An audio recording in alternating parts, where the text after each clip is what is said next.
Student, now we have our second part of a lesson number 2, Science 1, Periodic Classification of Element, page number 21 textbook. इसमें हम आज पढ़ने वाले modern periodic table, long form of the periodic table. Okay, let's start. The classification of the element resulting from an arrangement of the element in an increasing order of their atomic number.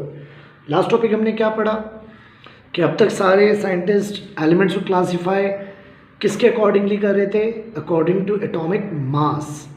But जब Henry Moseley आया तो उसने कहा कि नहीं, atomic mass नहीं, atomic number से. Help of modern periodic table formed on the basis of the atomic number. मतलब अब तक जितनी भी टेबल्स बन रही थी, जो भी आपने अब तक पढ़ा पार्ट 1 में, वो according to their atomic masses था. Now we have atomic number, और मॉडर्न पीरियोडिक टेबल जो है वो बेस्ड है according on the basis of atomic number. The modern periodic table is also called as long form of the periodic table. इसे आप long form भी कहते हैं. As a result most of the drawbacks जो थे, जो Mendeleev के periodic table में कुछ ड्रॉबैक्स थे, हमने 4 पॉइंट पढ़े थे जो ड्रॉबैक्स थे, वो सब अपीयर टू बी रिमूव्ड, वो रिमूव्ड हो गए. मतलब जो ड्रॉबैक्स थे, ड्रॉबैक्स यानी लिमिटेशन, किसी भी टाइप की लिमिटेशन, शॉर्टकमिंग, कमी, डिसएडवांटेज को आप ड्रॉबैक कहते हैं. However the ambiguity about the position of the hydrogen is not removed.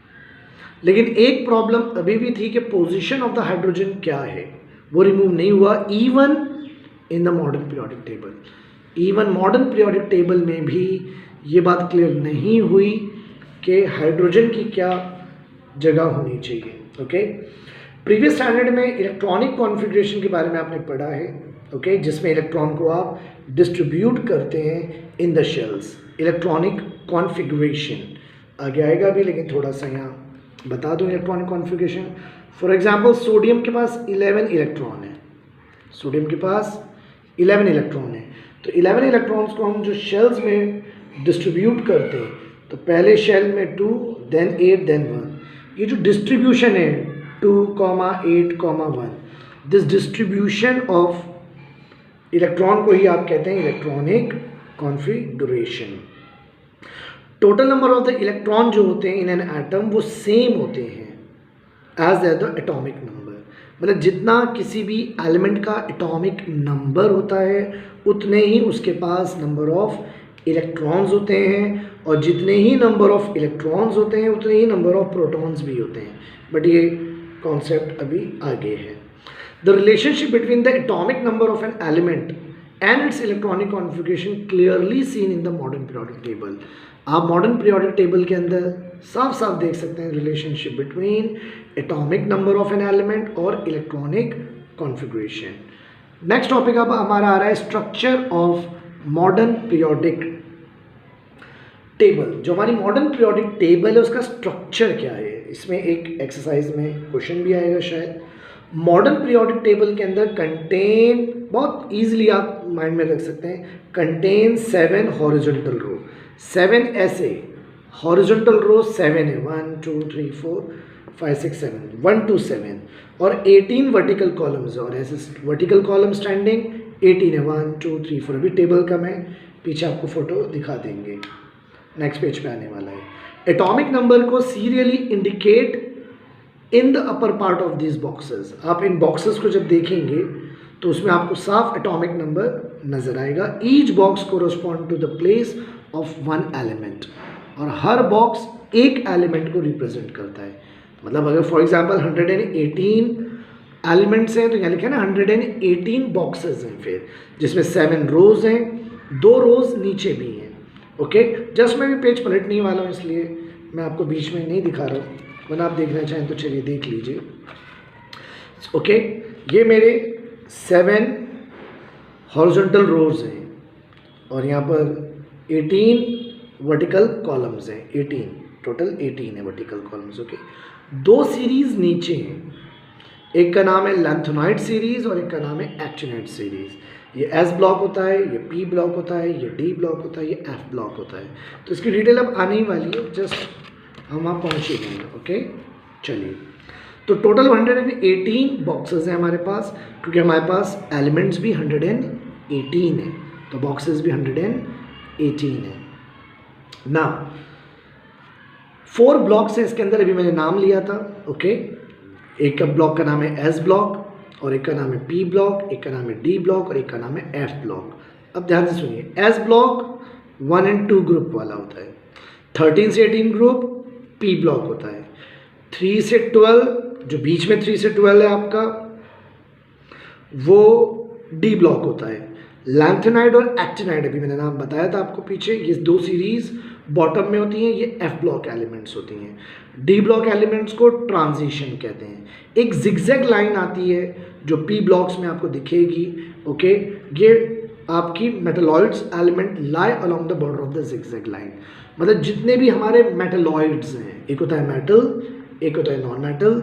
अभी टेबल में आप देखेंगे भी metal on the left side है जिगजैग के, और non metals on the right side of a zigzag line है, लिखा हुआ ही है। The metals lie on the left hand side of the zigzag line और non metal lie on the right hand side. See this is your zigzag line, ये रही zigzag line. तो zigzag line पे जो एलिमेंट्स आते हैं, okay, ये सारे आपके हैं मेटलॉइड्स, और इसके जो लेफ्ट में हैं ये सारे मेटल्स हैं, और जो इसके राइट साइड पे इधर हैं ये सारे नॉन मेटल्स हैं। ये एस ब्लॉक है, ये पी ब्लॉक है, बीच वाला डी ब्लॉक है, नीचे एफ ब्लॉक है, ओके। एफ ब्लॉक में 2 सीरीज हैं, एक का नाम लैंथेनाइड सीरीज है और एक का नाम एक्टिनाइड सीरीज है।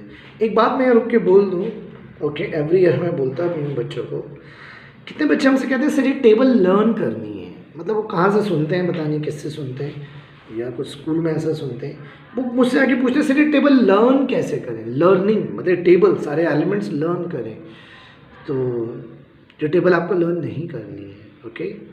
टेबल लर्निंग आपको करनी ही नहीं है, ना 10th के लेवल पे, ना 11th के लेवल पे, ना 12th के लेवल पे। टेबल लर्न नहीं करनी है। क्या करना है वो टेक्स्ट का कंटेंट है जो आपको पता चलेगा, जो आपका पार्ट ऑफ द सिलेबस है। 10th में भी आपको पता चलेगा, 11th 12th क्लास में भी आपको पता चलेगा, बट आपको ये कभी नहीं पता चलेगा कि ये टेबल लर्न करनी है या इस पर कोई क्वेश्चन है। टेबल लर्न नहीं करनी है आपको, क्या चीज़ करनी है वो आपको आपके सिलेबस में अभी भी इस ईयर भी पता चलेगा, आगे भी, ओके। तो प्लीज़ अभी कोई मुझे कमेंट या मैसेज नहीं करना कि सर ये टेबल लर्न कैसे कर लें, पूरी टेबल हम याद कर लें। तो सॉरी, ये टेबल लर्न नहीं करनी है, और ये टेबल किसी को लर्न नहीं है, ओके। चलिए, ना modern periodic table and electronic configuration, अभी पीछे कॉन्सेप्ट आया था इलेक्ट्रॉनिक कॉन्फ़िगरेशन का। With in a period the neighbouring elements differ slightly in their properties. जो नेबरिंग एलिमेंट्स हैं विद इन अ पीरियड वो स्लाइटली डिफर करते हैं अपनी प्रॉपर्टीज में, और जो डिस्टेंट एलिमेंट है, डिस्टेंट मतलब जो एलिमेंट दूर है, okay, differ widely in their properties. Elements in the same group show similarity. Element in the same group shows similarities and gradation in their properties. These characteristics of the group and the periods in the modern periodic table are, ये जो आपका change है, ये जो characteristic है groups and periods की modern periodic table में, ये बिकॉज ऑफ इलेक्ट्रॉनिक कॉन्फ़िगरेशन है, okay. It is the electronic configuration of an element which decides the group and the period in which is to be placed. किसी भी element को किस group में, किस period में कहाँ प्लेस करना है, ये डिसीजन हम लेते हैं with the help of electronic configuration. आगे भी टॉपिक आ रहा है और आगे एक डायग्राम भी आ रहा है नेक्स्ट पेज पे टेबल के नीचे, वो मैं आपको दिखाऊंगा, तो आपको इलेक्ट्रॉनिक कॉन्फ़िगरेशन क्लियर हो जाएगा, ओके। तो ध्यान से सुनते रहिए। Groups and the electronic configuration क्या है? Number of valence electron in all these elements from the group 1 that is the family of the alkali metals. इसे अल्कली मेटल्स कहते हैं और ये सेम है, इस पे गिव रीजन भी है important. Similarly elements from any other group जो है वो number of their valence electron जब आप फाइंड करते हैं तो टू बी सेम, वो सेम आएगा। इसने एग्जाम्पल भी लिया है, बेरिलियम है, मैग्नीशियम है, कैल्शियम है, ओके। ये बिलोंग करते हैं ग्रुप 2 को। तो 2 इलेक्ट्रॉन्स ग्रुप 2 को बिलोंग करते हैं, तो 2 electrons in their outermost shell होते हैं। अब there are 7 electrons in the outermost shell of fluorine, chlorine. Group 17 में 7 होते हैं आपके आउटरमोस्ट ऑर्बिट में इलेक्ट्रॉन्स। इसे फैमिली ऑफ हैलोजेंस कहते हैं, नाम है halogens. While going from top to bottom, जब आप टॉप ऊपर से टेबल में नीचे आते हैं, okay, with in any group, किसी भी ग्रुप में, तो 1 इलेक्ट्रॉनिक शेल गेट एडेड, तो एक शेल ऐड हो जाता है, शेल बढ़ जाता है। अभी का शेल आगे आने भी वाला है, लेकिन K shell, L shell, M shell, N shells, ये जो हम शेल्स लेते हैं ऑर्बिट टाइप, ओके, इसे शेल्स कहते हैं। From this we can say that the electronic configuration of the outermost shell is characteristic of a particular group. इसे हम कह सकते हैं कि जो इलेक्ट्रॉनिक कॉन्फ़िगरेशन है किसी भी आउटरमोस्ट शेल की, वो कैरेक्टरिस्टिक है किसी भी पर्टिकुलर ग्रुप में। As we go down the group, जब हम ग्रुप में नीचे आएंगे तो number of the shells goes on increasing. अभी मैंने ऊपर बताया कि number of shells goes on increasing. ये डायग्राम से आप थोड़ा समझ सकते हैं शेल्स के बारे में और इलेक्ट्रॉनिक कॉन्फ़िगरेशन के बारे में। The number of valence electron is different in these elements, okay. The number of the shells is the same, so will also find that while going from left to right. अभी हम क्या पढ़ रहे थे पीछे ग्रुप के लिए, top to bottom, और हम पीरियड्स के लिए क्या पढ़ रहे हैं, from left to right, okay.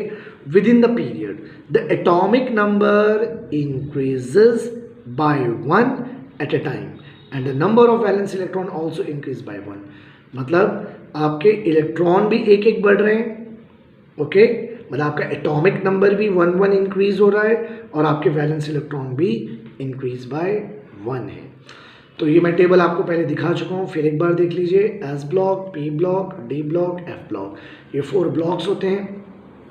इस तरह से आपके वर्टिकल 18 कॉलम्स होते हैं और 7 हॉरिजॉन्टल रोज होते हैं, ओके। बाकी मैं आपको एक कॉन्फ़िगरेशन के बारे में बता रहा था, मैंने अभी सोडियम एग्जांपल लिया था, ये रहा सोडियम Na2H1, ओके। मैग्नीशियम के पास कितने इलेक्ट्रॉन होते हैं, 12, तो 2, 8, 10, 2, 12। ये होते हैं आपके शेल्स, के शेल्स। तो फर्स्ट शेल के है, then L, then M. First shell में हमारे पास मैक्स टू मैक्स 2 इलेक्ट्रॉन की कैपेसिटी होती है, ओके, 2 इलेक्ट्रॉन। जैसे इसने के पोटेशियम का एग्जांपल लिया है तो मैं पोटेशियम ही बता रहा हूँ, ओके। क्या लिखा है के नीचे, 2881, तो ये टोटल हुए 19 आपके। तो 19 में से 2 फर्स्ट के शेल में आ गए, देन 8, तो देखिए 1 2 3 4 5 6 7 8, 10 हो गया टोटल। अब बचा 9 में से एक 8 आएगा, फिर शेल आएगा थर्ड शेल, 1 2 3 4 5 6 7 7 8, लास्ट क्या बचा, ओनली 1।